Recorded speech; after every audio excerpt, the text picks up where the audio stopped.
Today's episode features members of the four-piece vocal-oriented rock band, The Lonely Ones. After touring constantly and making a name for themselves with the band Bobaflex, they decided to change their name to The Lonely Ones after founder and vocalist Sean McCoy decided to step away from the band. Here to talk about that and much, much more are guitarist and vocalist Marty McCoy and bass and vocalist Jymmy Talon. Thanks, Marty. Thanks, Jimmy, for being on the show. Thanks for having us. Thank you. So I was telling you off the air, I want to thank Shauna because she is the best. She reached out to me. She goes, Rich, I have a band for you. I'd love for you to interview them. And I am so glad that you two are on the show because I listen to the music. I love the music. And you have some great stories, which we're going to talk about. So let's get right into it. All right. Let's do it. All right. So Marty, I want to start with you. Okay. Because even before the music, I found something very, very interesting. You are a direct descendant of the famous McCoys, of the famous Hatfield and McCoys feud. Tell me about that. It's so like we don't really give a shit anymore, if that makes any sense. No, it definitely does, but I found it interesting because it is interesting, and like you wouldn't believe how many times I've been asked about it. And it's like I figured I don't hate the Hatfields anymore. I never did. You know what I mean? I never did. Like everybody wants me to, and I just don't, and they don't hate me anymore. I don't think either. So. All right. Well, I'm glad that the feud has finally been settled. I appreciate that. It's as boring as it is. We're all good, man. One more thing before we even get into the music, I want to talk about this because I found this interesting. You guys are from Point Pleasant, West Virginia. Is that correct? Yeah, absolutely. Marty is, yeah. Marty. Two okay. of us, yeah. Tommy and I. Yeah.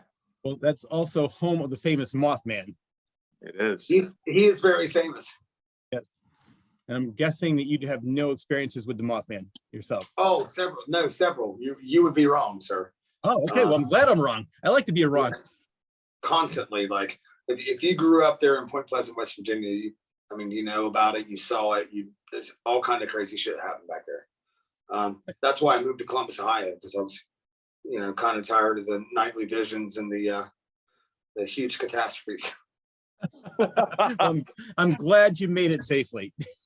Well, I joined a band and I traded in different catastrophes. But this, I'm sure these are much more fun than the Mothman catastrophes. Sometimes, but nightly, yes. Well, now let's get on to the music. So I want to talk about the Lonely Ones. Are they a continuation of your past band Bobaflex? I don't think so. Jimmy, do you? No, it's definitely two separate bands. To give you the real abridged version, Bobaflex still exists, and it is us plus Marty's brother Sean. This band is an entirely separate entity, different music, different songs, different art style, different writing, and all that. And this is like our more active touring, kind of endeavor band, I guess. This is priority now. Definitely. But as far as Bobaflex goes, it was one of the best times of our lives. We had a great time. We toured the country. We did all kinds of cool stuff. We made a lot of mistakes, which we'll never do again. And we did a lot of things well, which we'll crank up to 11. But definitely, these are two separate bands. We're still doing Bobaflex things here and there, like, recording songs and doing like shows like 2 or 3 times a year. We haven't done that yet, but that's our plan, to do 2 or 3 shows a year. But for sure, this is the band that we're going to go hit the road with and do the whole priority thing. Right now, it's the Lonely Ones 24/7. Now with Bobaflex, if you play 2 or 3 shows, will Sean be a part of it? Mm-hmm. Yes. Oh, that's our rule of thumb, is if Sean is there, it's Bobaflex. If he's not, it's the Lonely Ones. And it's like an entirely different thing. Yeah, that's a good way to put it. Yeah, that's perfect. But why the name The Lonely Ones? Martin? This shit is lonely as hell, bro. It's lonely on the road. Well, being a musician like that, I'm not in Korn or I'm not in Breaking Benjamin or bands like that where it's like you can afford to take your family out on the road, or you can afford to, fly people out or fly back home, that kind of stuff. So it's like I would say that being in a band is like being in a sexy construction company. Like you have to work to make money. And unfortunately, the more you work, the more you become, you're out there on the road, and friends and family and people that are at home they after a while they start to get sick of that shit, and I don't blame them. But at some point in time, it's like you pick one or the other, and it's a hard choice, but you know where we're rocking. Definitely, because now you can't really make money from records or releases. You have to make money being on tour, playing in front of the people, selling t-shirts, doing whatever you can. So you can't just come out with a platinum record and rest on your laurels for a little while. Yeah, I don't even know what platinum looks like. I keep hearing about it. I think it's silver colored, but I've never seen platinum. But you're one of the few people that has interviewed us that knows that it all comes from touring these days, probably Yeah. what, the last 15, 20 years, it's been, that was when the big transition from, a sales-led industry to a live performance-led industry kind of happened. yeah. Well, when people stopped buying records, that was it. That was it. The whole thing changed. And I'm fine with that. It just, got to get out on the road, got to look people in the face, shake their hands, and play live rock and roll through big PA systems to get their attention. Yeah. I mean, I think there's good and bad to the streaming. The good part is maybe you get your name out to more people than would normally not know who you are. The bad part is you're not making any money from it. So, but hopefully the people that, like me, I'm one of the people that heard you, and I cannot wait until you're somewhere close that I can see you live. So hopefully there's more people like me that say, you know what, I love this band. I didn't buy the album, I'm streaming it, but I can't wait to see them. I can't wait to buy their t-shirt and support them. Thank you. That's a I big will part tell of you it. that- Yeah, thank you. Yeah, I will tell you this. Universally, the bad part is always not making any money. There's always some aspect where you're not making money from this, so you try to make it up, like you said, t-shirt sales. That's the most like direct kind of hand to mouth way that we make our money. It's the most instantaneous. It takes the least amount of prep work, I would say. Most bang for your buck is still a good old fashioned t-shirt sales. Yep. I have to say, for my viewers, you have the coolest t-shirts. I love the design. I love the picture. So I recommend check them out. We're going to go through it where you can reach out to you, and where's the best place to get your merchandise and promo materials. Hang on one second. I gotta let my cat out of the room. He's all right, Jimmy, I have a question for you then while he's doing that. Yeah. Since 2020, you guys have released singles such as The Way Out, Getting High, Dying All Night Long. Now, is this the way of the band adapting to how fans get their music now? By releasing singles instead of a full album? Yeah, that's exactly it. Marty and I are both, everybody in the band are really we have this old school mentality where in my dream world, I would be, locked up in a mansion in the south of France somewhere, making an album once a year. That's a Rolling Stones reference, what that was. But it's, it's just not a feasible game plan, especially for a newer band like us, because, you put out an album, what else is there? If that album happens to not hit, your career's basically over, or after one or two of those. And as a new band, we don't have the industry cachet to roll on that and to flop an album out. So it really is more of a rapid fire singles industry as far as we're viewing it. And I think a lot of people kind of agree with us in the industry, is that, it's better now at least to be putting out, 5 singles a year, 6 singles a year, whatever, than to really, bet it all on black, to use a played out term, and put out an album every 2 years. I would also say the same thing about the fans. The fans are doing the same thing, but like, if you don't put out a single every 2 months, they'll forget about your ass. And not disrespecting the fans, it's just how the way the world works. It's like, I don't remember what I looked at on Facebook 15 minutes ago. So it's like, if you're not constantly pounding me in the head, like, oh, that snippet sounds cool, that snippet sounds cool.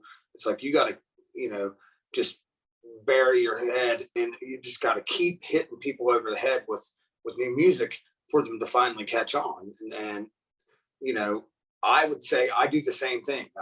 I hate the fact that the album's gone, but I haven't bought an album in 10 years. So I'm part of the problem, and that's just the way it works. It's like, you just put out singles so people just look at you, and then finally, hopefully one day, they like hit the play button and listen to you. No, I agree with you because I'm the same way. I'm 53 years old, but I used to love going to the store, buying an album, listening to the deep cuts. Now there's so much information being thrown at us all at once. Like you said, if you don't throw something out every 2 months or so, they're like, oh, I forgot all about them. So you have to keep your name fresh in their mind. So I love the fact that you're doing that because unfortunately with all this social media, I think we're becoming an ADD nation where everybody's just like, all right, I got 30 seconds to do this. That's it. I don't have any more time. I think another problem is, no, go ahead. We have definitely become an ADHD nation. It's now we're just, we're learning to feed the attention deficit disorder kids. No, that's what I love about your attitude, because instead of fighting it, you're like, it's not going to change. Let's just go with the flow and we'll cater to them. So I love the fact that you're doing what you do instead of saying, nope, this is how it used to be done. This is how we're going to continue to do it. Like, no, unfortunately, things are changing and we're going to go with the flow. And this is how we're going to. So I love the fact that you are doing that. And I think it's a great idea. Every 2 months or so, put out a new single. And they're like, yeah, this is great. Instead of coming out with one album every year and then, oh, yeah, they were good. Oh, they're still around. So that's a great idea. The other problem is no, go ahead. Sorry. Don't get us wrong. We want to fight against it. It's just, it doesn't make sense. Yeah. We're stubborn pricks for sure. But it feels like 300. You got to, we're outnumbered, I guess. We would love so you got to utilize the landscape. Yeah, we would love to put together a 2-hour concept record. It just ain't the biz no more. That's why I love that story with Rush, because they were just about to give it up. I'm sure you know the story. And they said, you know what? The record company is going to drop them because they never came out with a single. And they said, well, let's just go out in a blaze of glory. Let's just make something that we want to hear. And they came out with 2112 and it hit. The audience loved it. And then that propelled them into success. But I know what you mean. It's like, that's a completely different world from back when they did that. The other problem is I used to be in radio. I was a disc jockey for a long time. And I think radio is drastically changed, to put it kindly, because now it's way more corporate than it used to be. There's no more local DJs. Everything's pre-recorded. You have somebody board teching in Connecticut and it's a station in California that's playing, and they're only playing the big names. That must be a problem too. When you go from local town to town to used to be the bands go to the local town, they're interviewed by the local morning crew, and you go on there and introduce yourselves. It's more of a, homegrown station. Now that does not exist anymore for the most part. Well, I would say it's the same concept. It's like they had to adapt and overcome and move for the changing times. There used to be a lot of lamp oil salesmen that ruled the world, and then when electricity came out, do you say, I'm not going with electricity, I'm going with this lamp? So it's like, that's just the way it works. And as much as it hurts, as much as you have to change it, that's the other thing too. The music industry changes so fast. As soon as you got a foothold, you're like, I think I figured this out. Boom, it's off to something new. So it's definitely interesting. But I think that good songs and live shows will always be. I hope so. I hope live shows don't go out of style. If they do, I'm going to go work at Amazon and worry about the 401k and that kind of thing. So I don't know. Well, I can tell you, I don't think live shows are going out, because when COVID hit, I think, COVID might have been a good thing for one reason. I think it made people appreciate going to live shows, because I remember people say, oh, I'll go next time. Then COVID hit and people were stuck inside for a year and a half or so. Now, every time I go see a live show, bands that normally didn't have that big of a crowd, the place is packed. You can't move. Everybody's just happy to be out again. So I think maybe that's the one positive thing that came from the pandemic, where people appreciate going to a show, going to see something live, being entertained. So I really don't see that happening where live shows are a thing of the past, but I'll be joining you at Amazon if that's the case. Yeah, I never want to roll the dice and find out. Yeah, exactly. I think you're correct. I think as soon as you can download a show, then we'll just quit. It'll be over. Well, with Boba Flex tracks in our bedroom and then see what happens after that. Yeah. Hopefully you don't have to worry about that for a long, long time. Now, with Boba Flex, you were known for covers of Sounds of Silence, Wished You Were Here by Pink Floyd also, but your latest cover, I got to say this, I love this. It's done by the Lonely Ones. It's definitely taking cover songs to a whole new level. I want to talk about your cover of Flash by Queen. All right, sir. Jimmy, take off on it, buddy. That was yours. That was Jimmy's idea.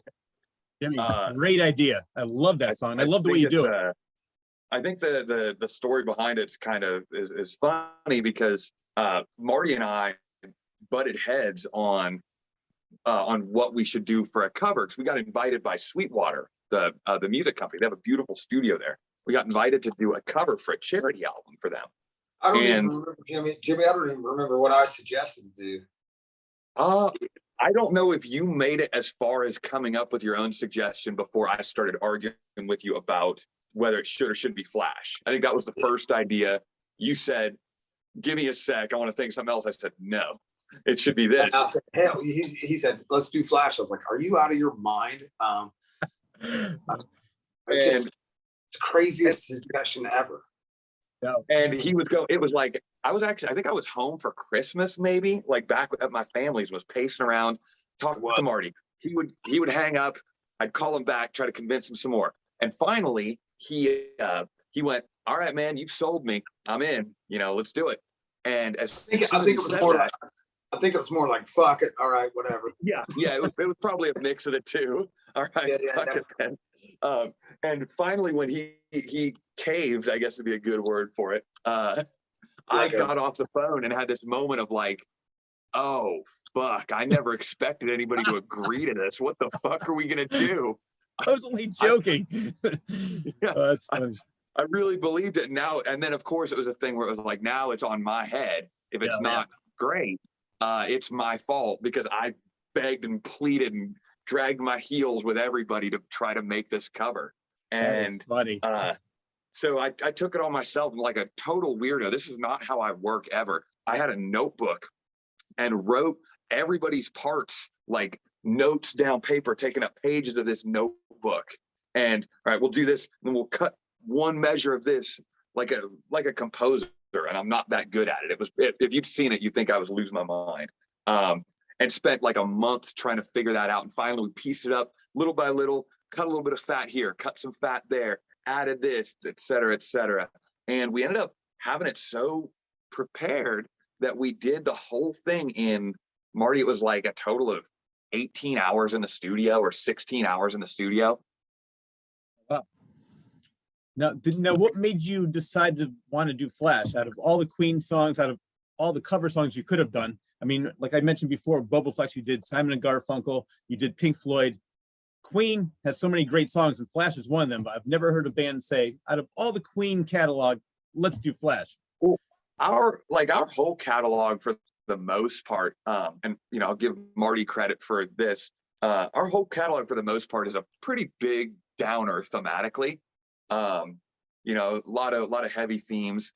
So I think it, I was like, what the hell do you mean by that? No, you're right. No, you know what I mean. Yeah. And so maybe it was internally us all going, maybe we should have some cartoonishly, like, over the top positive song just to blend in with it. Especially during the pandemic, is like everybody needs a hero, and Flash Gordon is the greatest hero of all time. I don't know if you agree with me or not, but I'm just sticking with that. But I also think that, like, when we were coming out,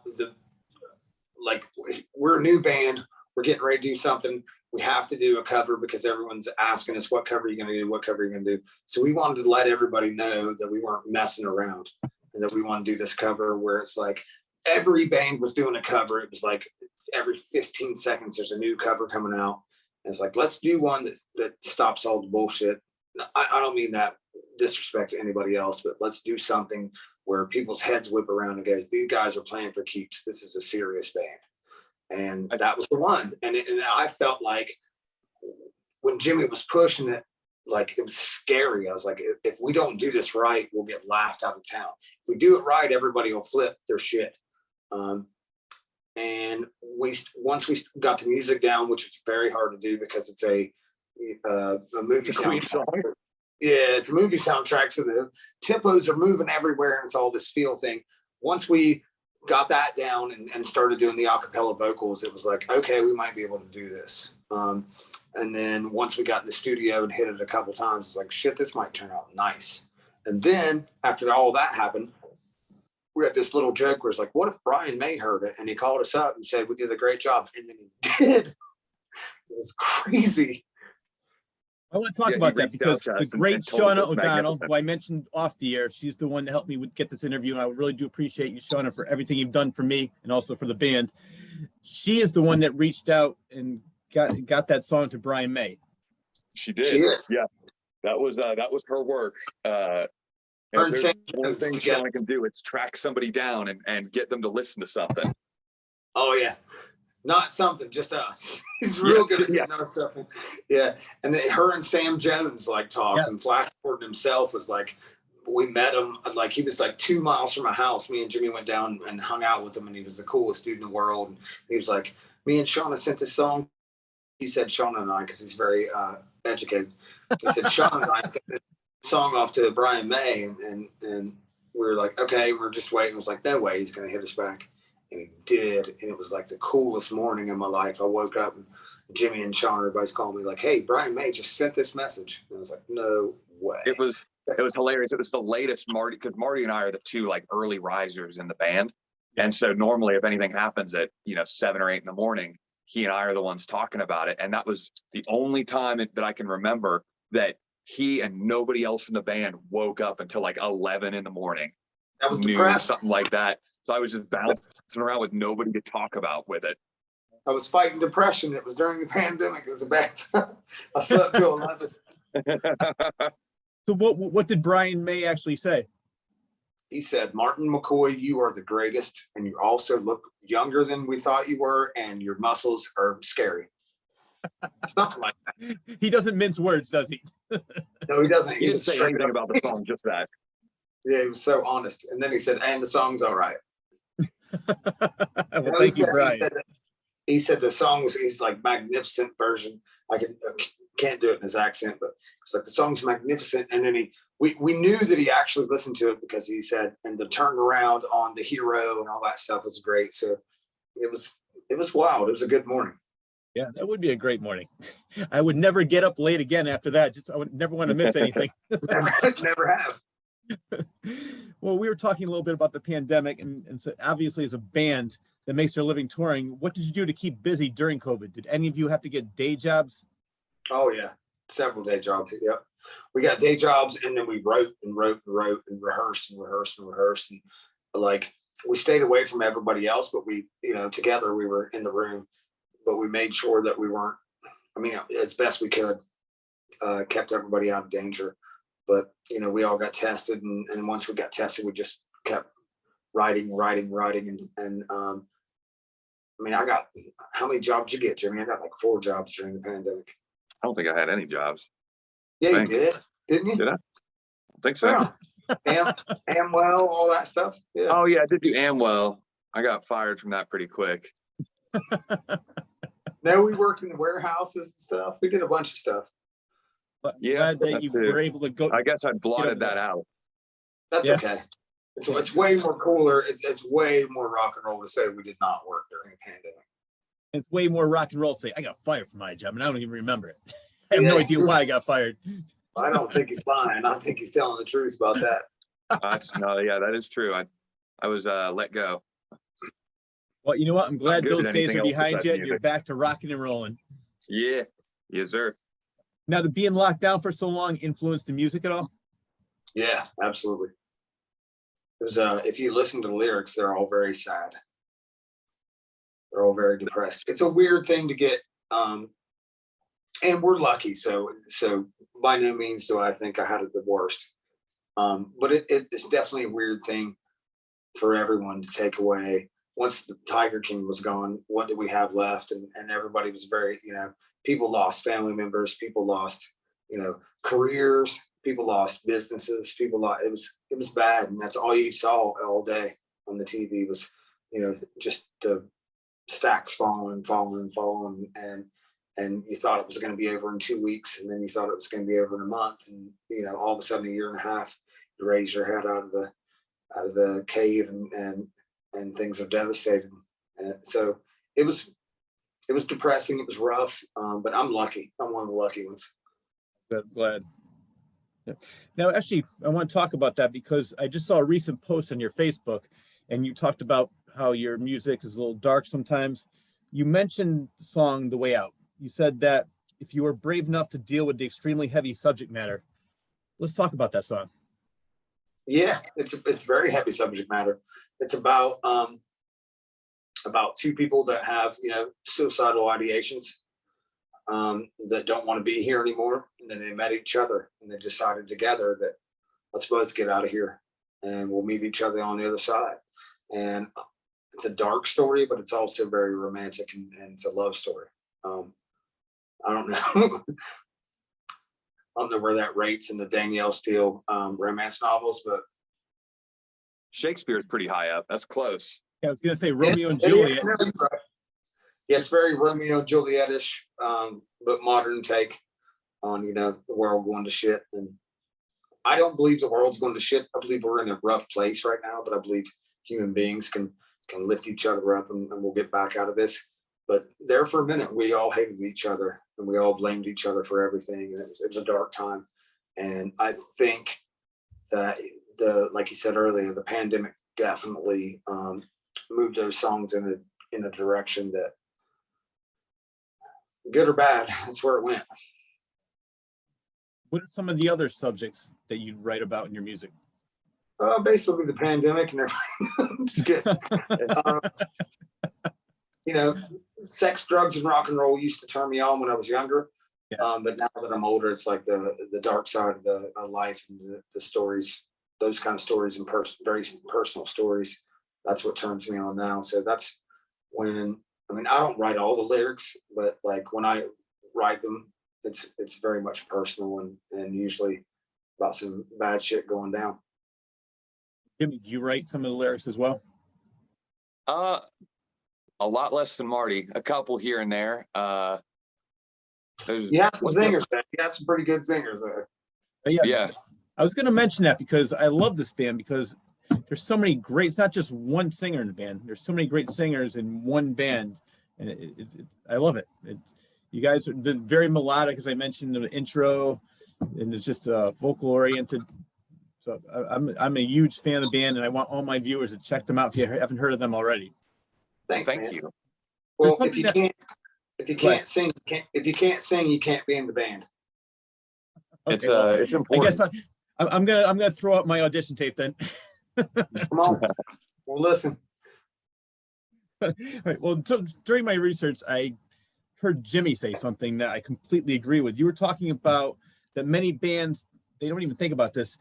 You invested a lot of money to ensure that the band had the best light show.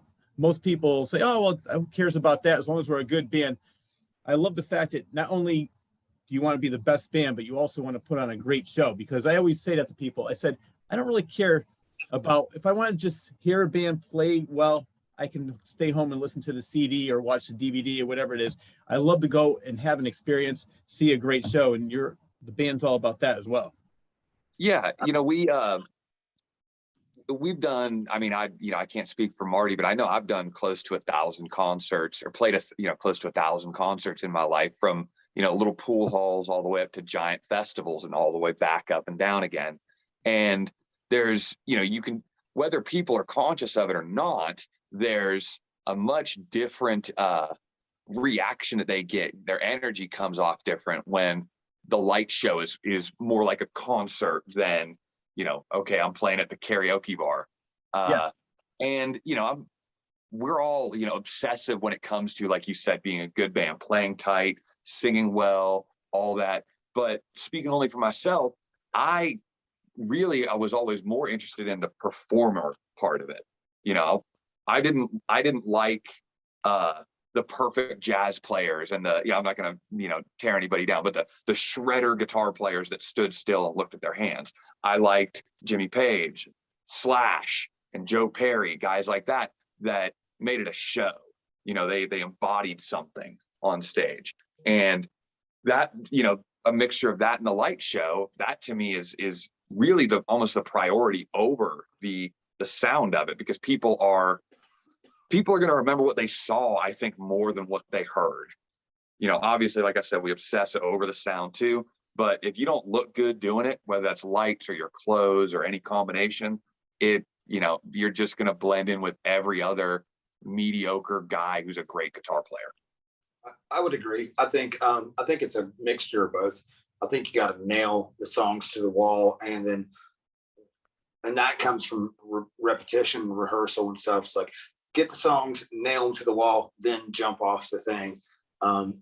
And so I would agree with Jimmy. I think it's a double mixture, and you better have it all. Yeah. And you better have cool clothes too. You kind of got to play like amateur psychologist, because you're not really, you got to predict how people are going to feel about something, or are they going to like this, or is this song going to be too fast, or are they going to get bored here? You got to learn all the tricks of the trade of how to force somebody to be entertained, because it's not as simple as just being good. Yeah, because I thought that too. I was like, fuck it, we'll just play our songs, and it works sometimes it don't. Mm.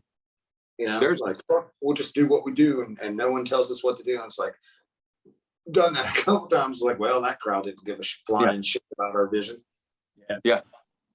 But I've heard, I interviewed a musician, he said it perfectly. He said a lot of people hear with their eyes, meaning Exactly. that they're watching the show, and if they're just like you said, the shredders, just staring at their guitar, yeah, they sound great, but I'm like, oh, okay, what time is it? I like to see the energy, and I can care less if you make a mistake or two. I think it just makes you more human and makes it more relatable to the audience. Like, yeah, right.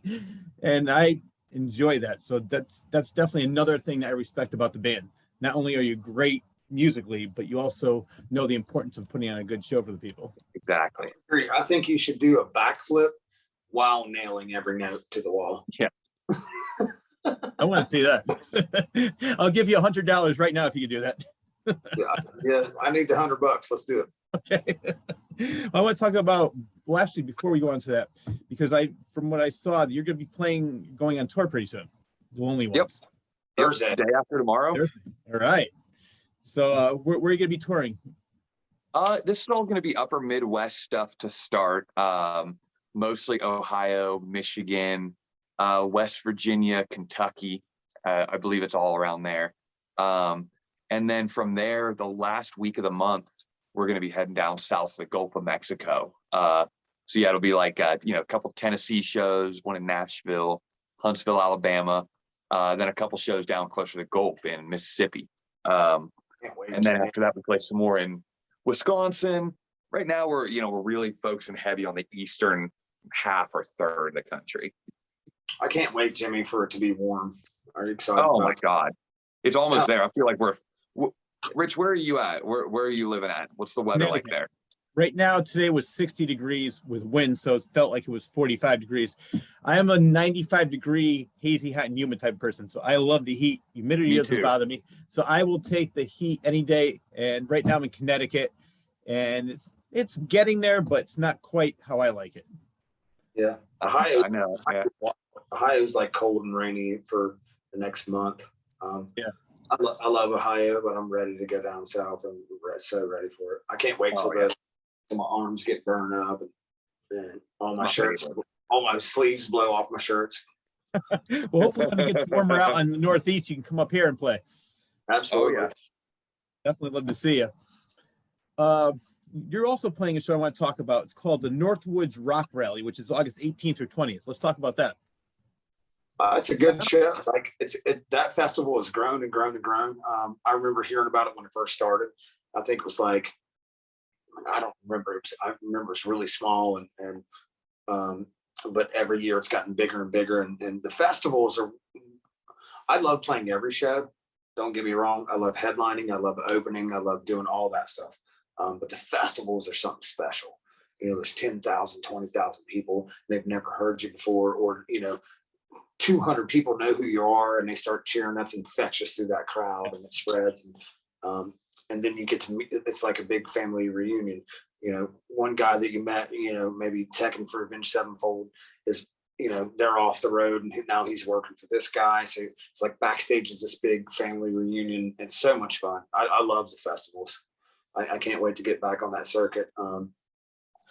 During the pandemic, all those festivals got postponed and postponed and postponed. So the ones that are going on now, we weren't even a band yet. So we've kind of missed some of them, but next year, I think we're going to be on a lot of festivals, and I'm really excited about that. Who are some of the bigger bands you played with? Oh my God, Mudvayne, Megadeth, never Metallica, Not yet. Kid Rock, like Korn. I mean, just almost everybody. Like as far as being in Bobaflex and the Lonely Ones just started. So we've got some good shows under our belt, Nonpoint and Seven Dust and things like that. But at Bobaflex, we played with everybody. It was the coolest thing ever. I looked over one time and there's Dave Mustaine watching us play, and there's Corey Taylor watching us play, and we had a really good run. And it was there's like one day I'll lay on my deathbed and be like, that was a good one. Let's go. We can go to sleep now forever. We had a good run. It was awesome. So I would say the biggest band we ever played with. It's hard to say. Like you just mentioned some big ones. That's very, very impressive. So how long was Bobaflex together? 20 years. Wow. I was 8 when it started. Just boy. Such a youngin' with your little play guitar and plastic drums. Yeah. Can even reach Now look at you. A little Fisher Price, yeah. I love it. Jimmy, you joined Bobaflex, Jimmy, when you were how old? 19, 20? 20, just 21. 21, yep. Yeah. Marty and I were inseparable best friends though before that when I was 19. Yeah. Immediately we're like that, even before I was in the band. Yeah, so it's like we should be in a band. If anything ever happens, we should be in a band together. And lo and behold, a bunch of stuff happened. Here we are. Were you in 2 separate bands and then decided to join together? Marty actually managed the first band I was ever in when I was a teenager. It was, we were in our little wannabe Guns N' Roses phase, and they broke up. That wasn't my fault. No, yeah, it was not Martin's fault. Partially my fault, really. But yeah, yeah. But yeah, that was how Marty and I met. Was he was managing this band that I joined, and we were all young kids, and we just hit it off and became friends outside the context of that band. And that band split up, as every young kid band does. And he and I just kept in touch, and probably about 2 years later, there ended up being a spot in Bobaflex that needed filled, and I was the guy. That band was good too, man. That was a really good. Yeah. Yeah. Jimmy when I met Jimmy, he moved out to Columbus, Ohio to join that band, and they already had a bass player. So I thought that was a ballsy move. He lived in his car to be in that band, and they didn't know that they needed him yet. And he was just forced his way in. I thought that was the coolest thing ever. It was like, if, that's the guy you want in your band.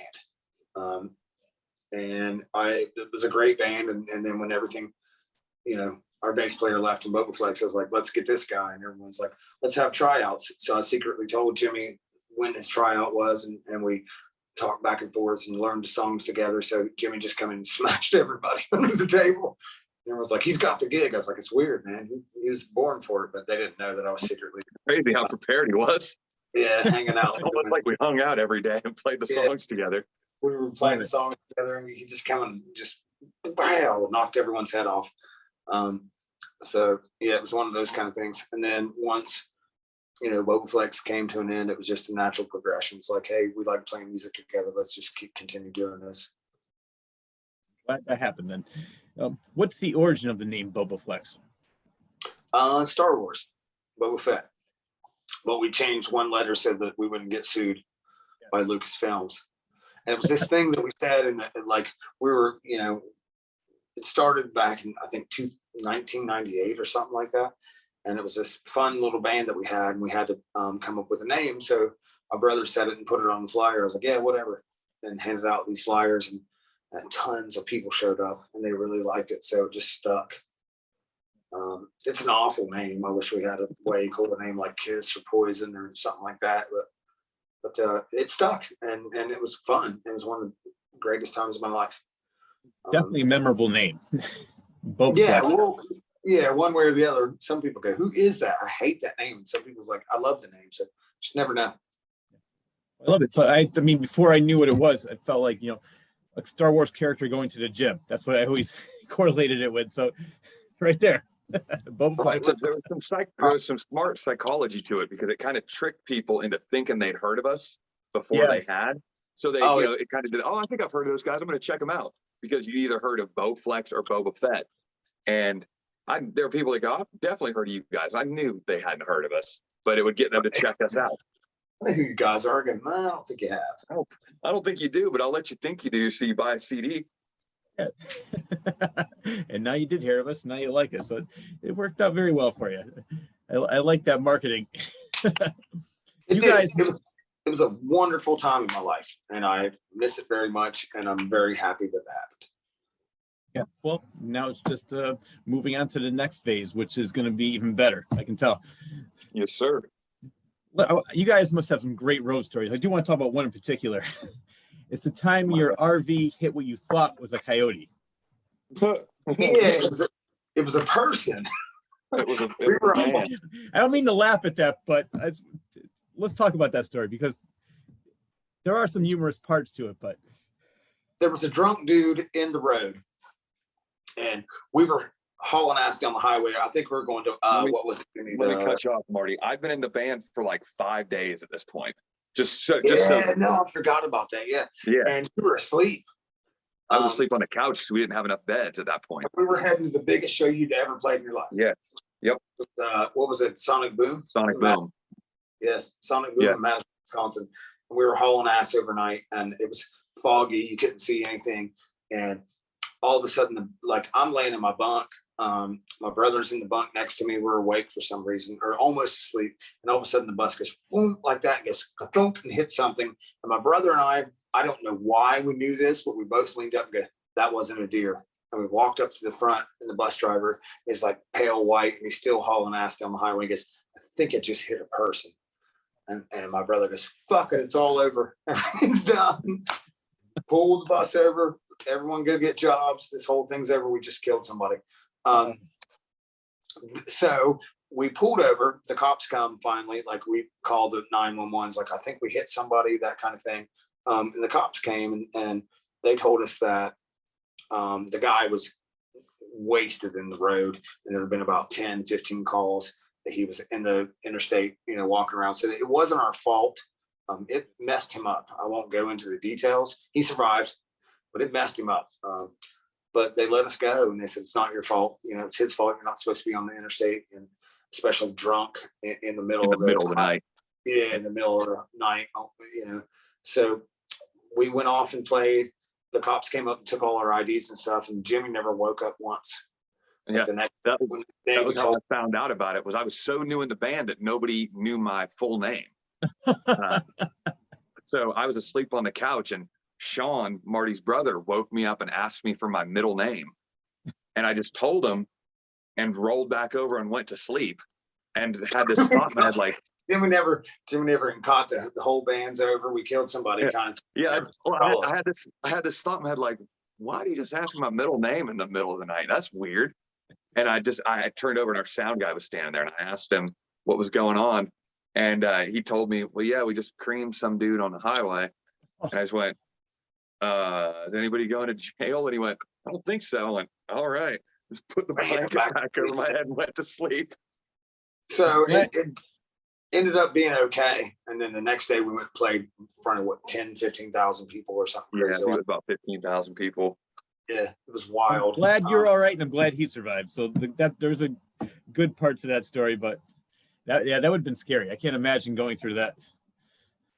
It was wild. I mean, I thought for sure. I was like, you don't ever want to hurt somebody, but at the same time, you don't want to, you're like, we didn't do anything wrong. We're just driving the speed limit, and some dude walks out in front of us, and our bus drivers went like that, and the trailer, like the back half of it, just barely tiny bit of the trailer clipped a guy. So it was like, oh shit, going 70 miles an hour was like, that's not good. But he ended up being okay. So it was, ended up being a weird, wild story instead of, massive tragedy. So lucked out. Well, another wild story you guys went through is in Dallas, Texas. Unfortunately, you were robbed, and they took between $20,000 worth of gear. How do you know all this? I did my research. Is this on the internet? Yeah. Was in the band. That one is.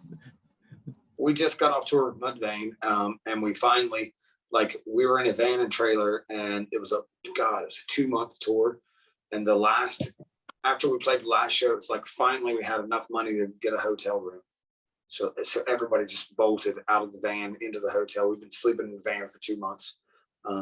And it wasn't 2 hours after everybody left the van that something happened, and we walked outside and everything was gone. So it was a harsh lesson in never take your eye off the trailer, because people trying to get in, people trying to take your shit. They were never caught.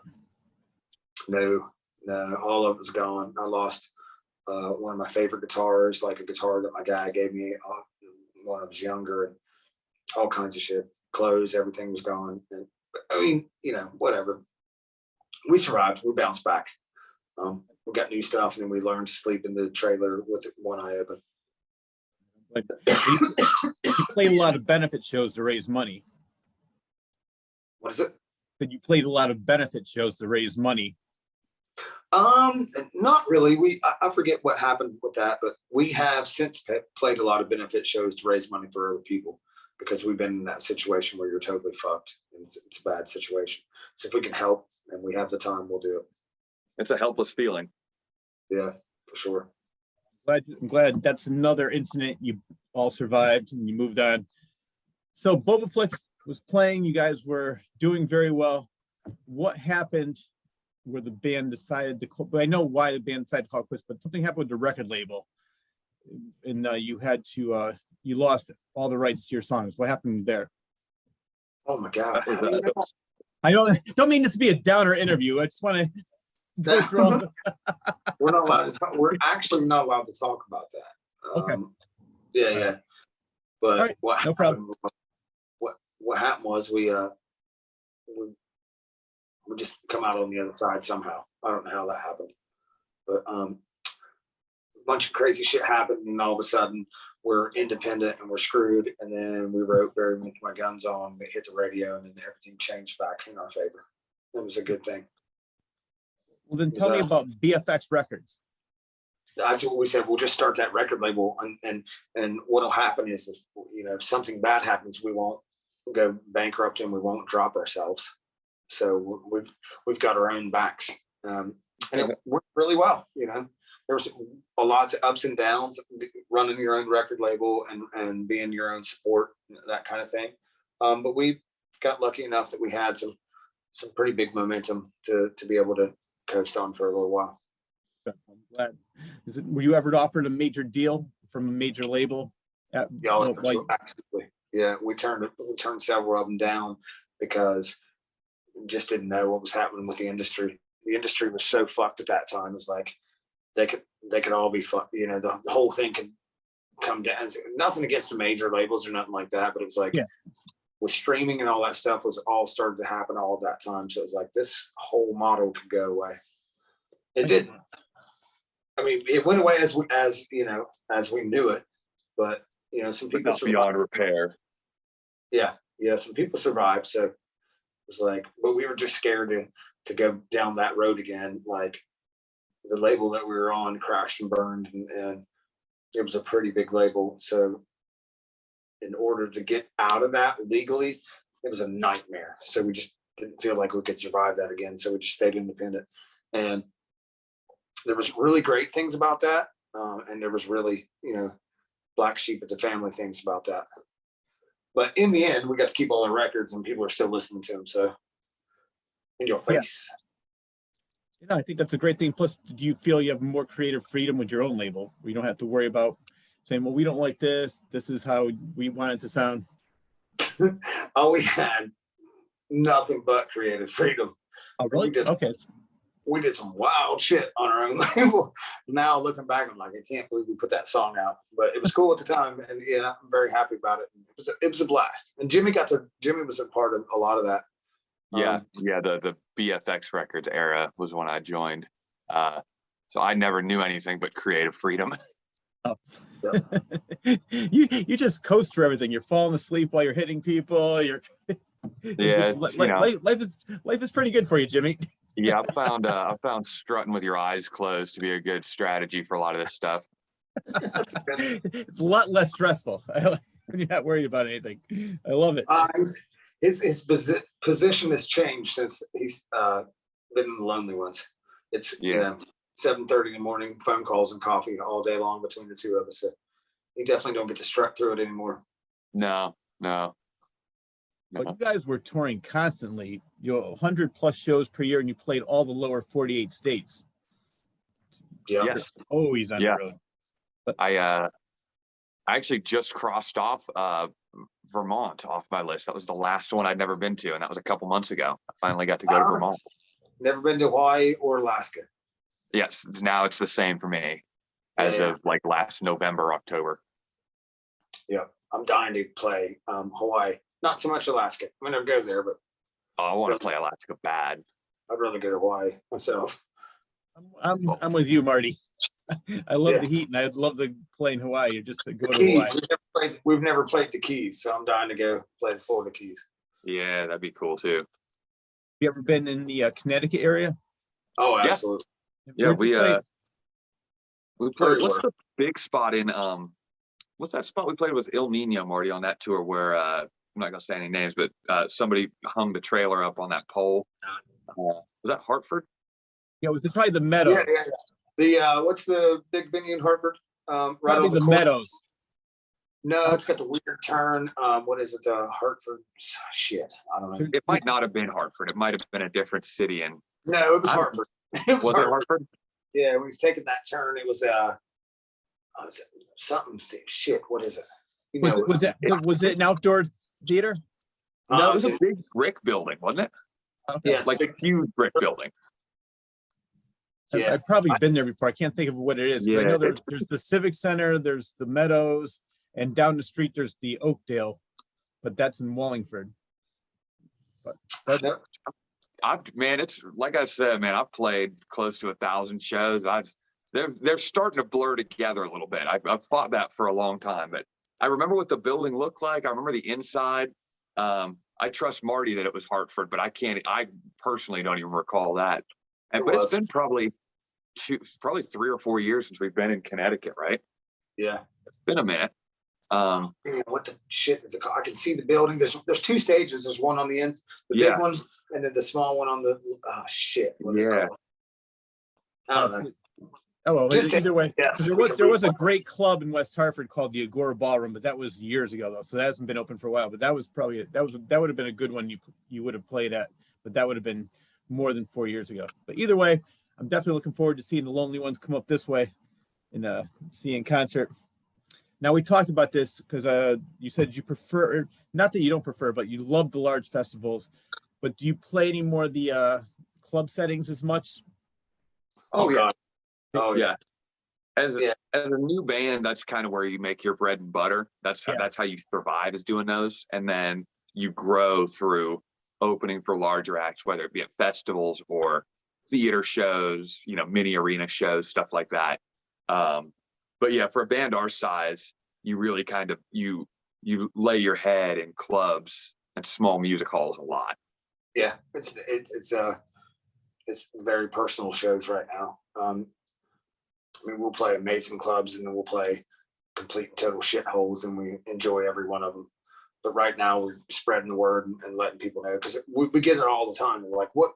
Are you in a new band? Something happened? What's going on?" So it's like the word still hasn't spread as much as we'd like, as far as, we thought we'd be able to go, "Oh, this is an easy transition." And it has been a really good transition, but it's definitely not. Everybody doesn't know yet that we're not in Flex anymore and we're in a new band. I forget sometimes because for all of us, it's an all-encompassing 12, 14, 16-hour a day thing that we're constantly wrestling with and trying to figure out how to improve and grow and make this move before somebody else, gets the worm, whatever. And I forget sometimes that people have kids and jobs and lives and bills to pay and aren't plugged into exactly what we're doing all the time. And so 2 or 3 years can go by where they're like, oh yeah, I like that song, you know, Spider in the Dark, Mama Don't Take My Drugs Away by Boba Flex, or Bear with My Guns On, or whatever. Wonder what they're up to. And, you know, for them, it seems like it went away like that. But just for us, it's, you know, 100% of my life. Yeah, I would agree with that. Like, so we're still just building awareness and then showing people who we are. And, you know, the majority of people don't know yet. So got a lot of work ahead of us, but I'm down for the cause. Definitely. Well, the good thing is that you made so many connections and you networked with so many people with BobaFlex that you still can use those for the lonely ones. I'm sure you made a lot of friends in the business. And they know who you are. And so that's a good thing. They know who you are and they can help you get your name out and they can put, you know, play some more festivals, play some bigger, you know, clubs with some bigger bands, get a bigger audience. So it won't be long before the name of the lonely ones is out there. I think the best way we described it was we got to start at square three instead of square one. Yeah. Where there's a few people that'll pick up the phone, you know, that would pick up the phone for us in late 2019 or early 2020 that, you know, we wouldn't have gotten that benefit, you know, if we were completely starting from scratch coming out of the garage. You know, so I'm constantly grateful to have that opportunity. You know, as slim sometimes as it feels, it's always a little bit better than it could have been. Yeah, I'd agree. The good thing is you always learn from past mistakes, and now you're established as musicians, so you know all the mistakes you made with BobaFlex. All right, I'm not going to do that this time. So that's good. Yeah, we made a lot of mistakes. Yeah, we did really good stuff too, but we made some mistakes. So it's really easy to see those big, huge, glaring red marks and go, nope, not doing that. Yeah, exactly. So that's always a good thing. It's like starting on third base is a good thing with this band. Now, every band has their Spinal Tap moment. For you, I want to talk about your experience at the Pot Festival in Seattle. Oh God. We almost ran somebody over that day on purpose. Yeah, so we pull into park, these guys, these stoned out dudes, and I got nothing against marijuana. I'm smoked, you know, buildings full of it. But we pull up. I don't think you should be high as hell at 9 o'clock in the morning when you're trying to run a festival. I got a little bit of principle to me. So we pull up like, I don't know, 11 o'clock in the morning, and these two dudes are higher than hell. And they're like, pull over here. You park right there. You guys will be fine all day. Then as soon as we pull in, other people come up higher than hell and say, you can't park here. You can't park here. So this goes on for hours. Then they tell us the stage is over here. We need you to load your gear. And we have a shitload of gear. So we didn't really realize until we started pushing the stuff that it was over a mile away. Would you say it was a mile away, Jimmy? Yeah, I would. It was about a 15-20 minute walk. So, you know, 20, or I don't know how many thousand pounds of gear we have to push because the stone dudes aren't helping us. And so we're on our own. So we're pushing all our gear, tons of gear, each piece a mile away to the stage that also blows and doesn't have a comparable PA system or anything like that. We get there, finally get all our stuff set up. We're getting ready to go on. Cops come up and go, we're getting ready to tow your vehicle, right as we're getting ready to walk on stage. And all we just called the bluff and said, fuck it, tow it. Fuck it, we're going to play, tow the fucking vehicle. Yeah. So then we go on stage and it's not our crowd. We're a little heavier than people would like. And people are just hammered high. Just I think they want to hear at us. It was like they were watching grass grow. Yeah. I think they wanted to hear, you know, some reggae shit or something. I don't know what they wanted to hear. Yeah, but so it was god awful. And then when it was time the show was over, like, let's get the fuck out of here. We're supposed to play 2 nights in a row. We never answered the phone on the second one. Yeah, as we're leaving, we're pulling our bus up. Our gear's a mile away. We'll pull right up. We'll throw it in the trailer. We'll be out of here before you even know it. A couple guys threw big fits and stood in front of our bus like it was Tiananmen Square and shit. And we obliged them and just drove right through them. And then we didn't hit them. We didn't hit anybody. No, we didn't hit anybody, but we like, get out of the way, you're getting hit. So we put all our gear on the trailer. We pulled up to the stage a mile away, put all our gear on the trailer. Cops are cussing us. People at the festival are cussing us. Well, it's god awful experience. Put our shit on the trailer. Next, we're like, we're not going back. And then the next morning, the festival call goes, guys are coming back, right? You're playing tonight, right? He's like, absolutely not. So then they shit talked us and hated on us and said we were the hardest band to work with. And those guys sucked and they tried to kill hip. I don't know. Fuck it. Never going Right, well, back. you know what? Let's talk about some of your favorite shows. Do either of you have a favorite festival, favorite small club experience? Rock on the Range. Rock on the Range, one of the coolest things I've ever done in my life. 20,000 people. Flash was on one stage, we were on the other. It was outrageous. There were so many people there. It's one of the biggest festivals. It was one of the biggest festivals in the United States. And it was in our hometown in Columbus, Ohio. And we played, and it was insanity. It was, my parents were there. God, there was people falling over the barricade and shit. It was outrageous. And that festival has only gotten bigger and bigger and sold out 70,000 a year, 3 nights in a row every year. So to me, Rock on the Range is one of the crowning moments of my career. What about you, Jimmy? Man, I've done a lot of like huge shows and, you know, stuff close to that size. The shows we did with Seven Dust back in December were, I think, my two favorite shows we've ever played. Yeah, and for the Lonely Ones, the biggest opportunities we had thus far. Yeah. It was just, man, it was like, everybody was super hospitable. The crowd, it was like you couldn't have picked a better crowd for us to come out with, or, you know, to come out to with no preconceived notion. None of these people knew who we were. And, you know, like I said earlier, we were talking about performance. There's a lot of, you know, psychology where you got to make somebody like you. And I just felt like the whole band was on all cylinders. People were like foaming at the mouth how much they loved it. And it was just, it was not not even close to the biggest shows we played. It was big shows, but it was just perfect. It just felt like everything worked, you know what I mean? Which is rare that everything goes perfectly. I would say it was the best cold open. That's a good way to put it. Nope, you know, it was in two places where nobody knew anything about us. We were, you know, for as far as that crowd knew, we were just some douchebags that, you know, lived down the street. They didn't know we were 1,000 miles from home, didn't know nothing about it. And yeah, we just, you know, held them at figurative gunpoint and made them love the show, and they did. We just were on. And then I don't know if you know this or not, but we're signed to Imagine Records, and Morgan Rose, the drummer for Seven Dust, is the guy that signed us.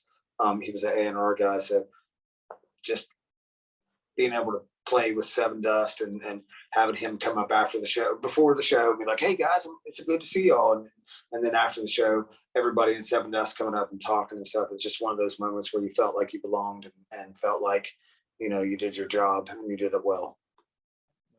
So very happy for you. Congratulations to you and the band. And thank you very much for being on this show. It was great having you. I'm looking forward to many more releases from you, seeing you in tour. And I know the tour starts 2 days. Right now it's April 5th. So on the 7th, you're going on tour. How long is this tour going to be? It's going to be like 15 shows over the course of the next 3.5 weeks. So there will be a couple days where we're back home. Because it's all not too far from home, but yeah, we'll be out for the better part of the next 3 weeks. Yeah. So besides the tour, what's next and where can people find you?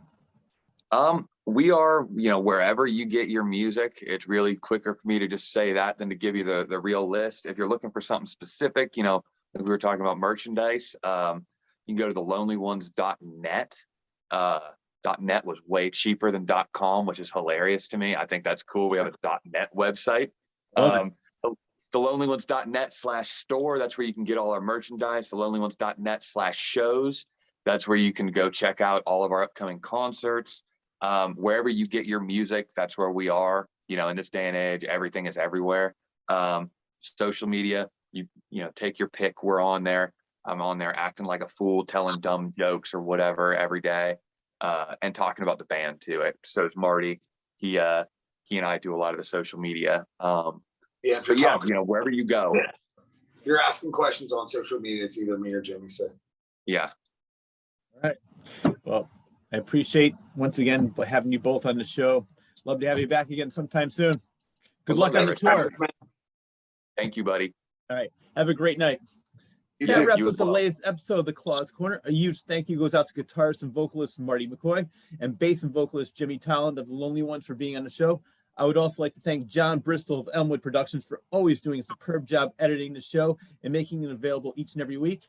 I would also like to thank Shauna for setting up this interview and getting this band on the show. Thank you very much for everything you've done for me.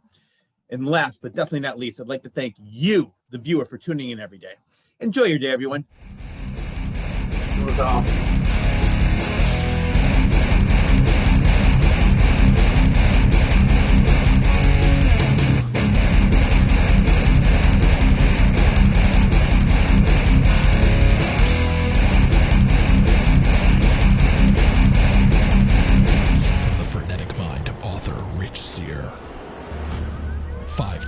Short stories, now available in one collection.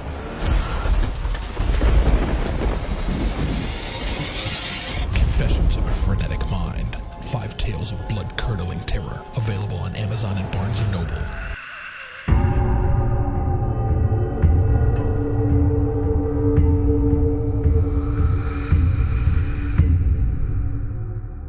Some kids were found here a few years ago, all dead.